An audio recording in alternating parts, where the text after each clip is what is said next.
If you're gonna replace the Elimination Chamber on the road to WrestleMania, at least replace it with something that sounds super exciting. There honestly hasn't been a single great Fastlane since it began in 2015.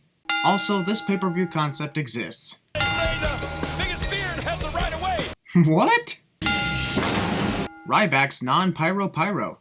Previously on WWE. Just curb stomp him once, you can curb stomp him again. Unless, of course, WWE bans you from curb stomping anyone again.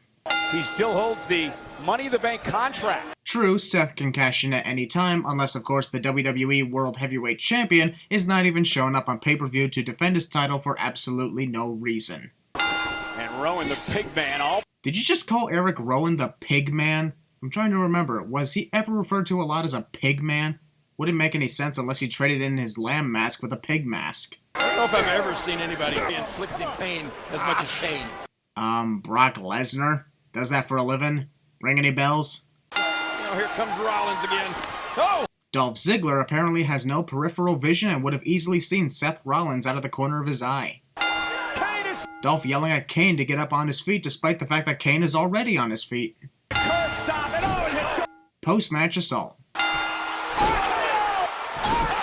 Randy Orton's back, and with yet another awesome RKO rampage. That the thought of him putting on paint will make him sick. Way ahead of you, Goldust. Cody actually did hate the Stardust gimmick, so you succeeded easily without doing anything. I'm not leaving that ring until I bring my brother Cody home. Yet Goldust left the ring despite not bringing Cody home. No one needs to get hurt. You don't need to hurt your brother. Oh, okay. Let's not hurt our brothers in a place where getting hurt happens about 99% of the time. I was talking about Lord of the Rings. Really? In the middle of a match, you decide to talk about the Lord of the Rings? No one cares what's trending. The ironic thing about this match is that it is indeed bizarre, considering it's just stare-downs, slow lockups, and Stardust yelling at the crowd to stop chanting Cody. Goldust before. Since when does Goldust do tombstone pile drivers? The Hardys were at it. Well, to be fair, JBL, it was only Jeff Hardy that wore face paint in WWE. Never seen Matt Hardy with face paint during those times. Shoulders down and did he get it? Wow, that was close. Well, that is bullshit right there. The referee's hand never hit the mat for the count of 3, so this match should still be going on right now. Hell, he didn't even say 3 either, so this is some bullshit. Previously on WWE. 2.5 minutes of watching Jon Stewart and Seth Rollins clash back and forth as if that's going to affect anything. The Ugly Duckling, the breakout star of the Legacy, one of the greater Intercontinental Champions of all time. Well, thanks for the highlight reel cut, Stardust. Oh my god, who gives a shit about Hulu? That towel on Cesaro's head makes him look like a discount Darth Sidious. Oh my god, call a doctor. This flashback I found a little unbelievable because one single punch to Jimmy Uso and everyone is immediately saying call a doctor. The Tyson Kid. Come on. To be your doctor. Ow, I bounced my ass off the turnbuckle. Apparently Tyson Kidd and Cesaro were still the new tag team champions by night's end. Must have won the titles in Appleton while the Usos wore the belts for them tonight. Pfft, come on, Lillian. Since this in-ring promo was already scheduled prior to the event happening, I'll let it slide. But what I am gonna sin is that in this case, the most hyped up moment of this WWE pay-per-view on the road to WrestleMania was an in-ring segment rather than a match. Hell, this got more hype than the main event did. Seeing Triple H perform his vintage entrance for a segment without the gameplay makes it seem less badass. The leather jacket doesn't help his case either. I pushed Rick, and I regret that. Sarcasm. Whoever the hell that is trying to start up a WCW chant, that is honestly more cringeworthy than a 5-minute stare down between these two wrestlers. Through merchandise. Villainous character walks around the hero character in circles while taunting him cliche. That puts you in the Hall of Fame. Hunter considering putting Sting in the WWE Hall of Fame despite the fact that he didn't do shit in the WWE during this time. And when they carry you from this ring, you will be erased from history. Apparently beating someone up to the point where they have to be stretchered out of the ring erases them from history. Triple H tried to treat Cheap Shot Sting. Triple H tried to treat Cheap Shot Sting. Whoever's the owner of that Stang sign in the top right corner failed to realize that Stang is not even a word at all. The past participle of Sting is stung. Damn, I'm a nerd. I know we like to have a Sting gets the upper hand by threatening Hunter with the signature baseball bat moment, but if you look at this shot, Hunter could have easily just moved the sledgehammer to the side and connected with Sting. If you think about it, Hunter had the real upper hand here. I'm actually pointing at the WrestleMania sign because it's super pretty, with the move and play button and all. Also, Sting made the WrestleMania challenge that everyone knew would be happening for the past 3 months. So there you have it. The most hyped up moment of this pay-per-view event was a confrontation to set up a match that we already knew would be happening at this point. Previously on WWE Fastlane.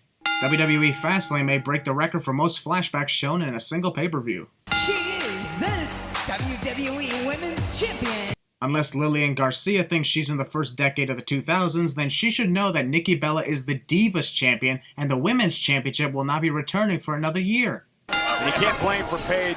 What does that mean? You can't blame for paid? That just may be one of the funniest botches Michael Cole has ever done on commentary. Alabama Slammer. Alabama Slammer. Looking for the PTO, the Page tap out. But True, Nikki is crawling towards the ropes, but Paige is clearly helping her get there too by casually walking forward with Nikki in the submission. hey, tight. Oh, Nikki got her. Come on, Jerry. Nikki was clearly not pulling on Paige's tights. She may have had her hands on the tights, but she wasn't pulling them. That was a fair victory. Get your facts right, man. What the fuck? Since when did WWE install turnbuckle cameras? We can confirm Triple H and Sting. We could actually confirm that back at Survivor Series. And that's in football, soccer. A wrestling match is going on, but let's talk about soccer. Meanwhile, in this random far shot of the arena, rows of tweets. I still don't get how anybody falls for Dean Ambrose's rope flip trick into the lunatic lariat. Heel champion grabs title and looks to leave match when he can't defeat his opponent cliche, one of the most common cliches in professional wrestling history. Ow, my hand! Wait, what the fuck? The referee does his usual 5 count on the ropes but never says 4. He said 3, proceeded to tell Dean to listen to him, and then said 5 instead of 4. And don't say that the referee saying listen is a substitute for the number 4 because that is a horrible excuse. Title theft. Maybe he's just borrowing it. Borrowing a championship? Most pathetic excuse for theft I have ever heard. Literally 4 minutes of Bray Wyatt trolling us with The Undertaker's entrance. I guess if you're gonna troll by pretending you're The Undertaker, might as well take as long as it takes for Undertaker to make it to the ring. I will never forget the first time that I saw him. I know that Bray is obviously referring to The Undertaker, but like Sins does, I still gotta send Bray for using the pronoun game. My mission is clear. It's no different than the missions of the other wrestlers that faced Undertaker at WrestleMania either. I will claim the soul of The Undertaker. But first, I'm gonna take a nap inside this coffin. Good night, everyone! Skip the damn pre-show panel. Ladies and gentlemen, please welcome the person John Cena is challenging for the United States Championship. Being accompanied by Rusev, I give to you the U.S. Champion, Lana! True hero, your fighting spirit is left. John Cena stops doing what he's doing and wastes at least a minute or two of time listening to the fans instead of focusing on the match cliche. John Cena coming out of the blocks with I think you meant to say coming right out of the box, not out of the blocks. Abdomen kissing. Rusev. Don't get frustrated on Rusev unintentionally starting a clapping chant for the fans to help John get back into the match. his feet. And Rusev John was already blocking his face before Rusev could even come close to connecting with the super kick. for the accolade. A submission maneuver now. Instead of beginning to lock his leg over Rusev's, John decides to just stand there holding onto Rusev's leg like an idiot. If Rusev was supposed to counter the STF, don't make it obvious that you're waiting for him to counter it. That was pretty bad. Over 13,000. Don't start, Michael. The ring! Oh Low blow behind the referee's back. While common amongst heels, it's still all about the rules. Russian flags, non-pyro-pyro. Whoever's starting that "you tapped out" chant is a stupid dumbass. Sure, it was a submission, but John lost via pass-out submission, not tab-out submission. Holy shit, seriously? It's only been 20 minutes. Skip the damn pre-show panel again. You gotta go through each other first. It honestly doesn't make any sense to me whenever a Royal Rumble winner puts his title shot on the line against someone else, no matter how much the fans love that other person. Once you win the Royal Rumble, whether any of us liked it or not, their title match is sealed and done. They shouldn't have to defend it like it's a championship. As much as I hate to admit it, Roman Reigns earned his title shot by winning the Royal Rumble. Daniel Bryan didn't win. Big whoop. Sometimes people don't win. Welcome to reality, folks. Also, the WWE Champion was too lazy to show up on pay-per-view to defend his title, as usual. So I'm sitting the fact that literally every championship with the exception of the world title was defended on this night. All about that Bryan, no Roman sign. Wrestler tweets, Yes, combine two stories. these two have honestly been circling each other so many times in the past 3 minutes that I might as well start playing the Spin Me Right Round song. Goes through, shoulders down. I'm a little suspicious about this referee considering he just counted Roman's shoulders faster than he normally would right there. Of course, Daniel Bryan says. Woo! That was pretty good. 6 minutes into this match, 3 of those minutes being the two circling each other. That was a good start and a good pace. How about we stall for time again? Brilliant! Manhandle dying. Dying? Who's dying? Is his name Braniel Dying? Hernia surgery. The referee telling Roman, I'm stopping this fight right now. If you were going to do it, just do it already. And if your job is to make sure the wrestlers are able to continue, then just ask them if they can continue. The most common thing in professional wrestling, in my opinion, is the wrestlers kicking out of finishing moves like it's your average body slam. What's the point in calling them finishing moves if that's the case? If Roman Reigns was always going to win this match, then what was the point of him defending his title shot in the first place?